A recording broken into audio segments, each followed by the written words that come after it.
बालाघाटच्या डोंगर रांगेमधलं सुंदर असं हे दर्शनीय पाहावं आणि पाहतच राहावं असं कपिल मुनींचं कपिलधार। आणि या ठिकाणी आज आपण पाहण्यासाठी आलो आहोत।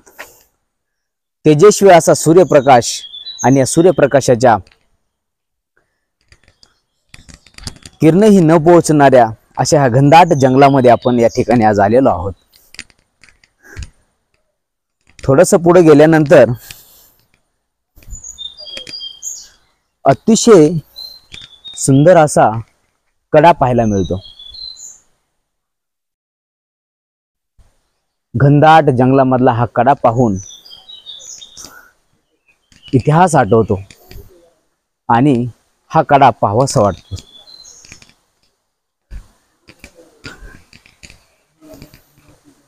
पुढे आल्यानंतर काही दर्शक पर्यटक हा किल्ला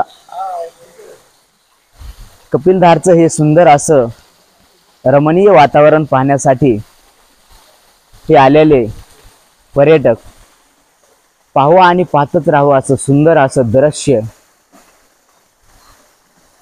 मन असं रमवून जातं। या ठिकाणी पावसाच्या अगदी सुरुवातीच्या दिवसामध्येच छोटासा हा झरणा, मन असं रमवून जाणारा हा झरणा पाहून आनंद वाटतो।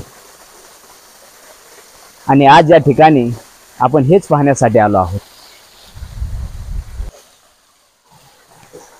आणि हे सुंदर असं रमणीय वातावरण पाहून, हे खळखळणारं पाणी पाहून मला या पाण्यामध्ये जावं असं वाटलं।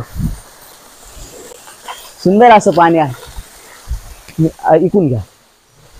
उंच हा कडा आणि हा कडा पाहून या कड्यावर चढण्याचं माझं मन झालं आणि म्हणून मी या कड्यावर चढण्यासाठी आतुरतेने पुढे चालत राहिलो।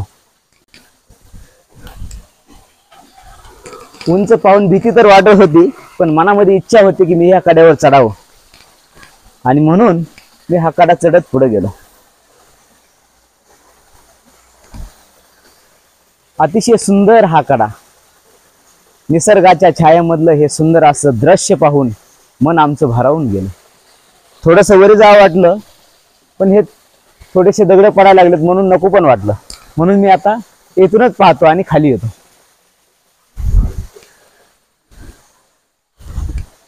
निसर्गाच्या सानिध्यात थोडंसं इथं बसून पाहावंसं वाटलं। तो वाहणारा झरझरणारा झरा पाहून मन शांत झालं। आपणही यावं आणि या बीड नगरीपासून अवघ्या 15 किलोमीटर अंतरावर असलेल्या कपिलधारला आपण नक्कीच भेट द्यावी आणि हा निसर्गाचा सोनेरी क्षण आणि हा आनंद घेण्यासाठी आपणही यावं असं नक्कीच वाटतं। थोडा वेळ बसल्यानंतर मग मी कडा उतरून खाली आलो आणि असं वाटलं इथं थांबावं, परंतु उशीर खूप झाला होता आणि म्हणून मी आणि माझ्यासोबत आलेले मित्र आम्ही चालत चालत हे असं सुंदर असं हे दर्शनीय वातावरण सोडून हळूहळू बाहेर निघून आलो।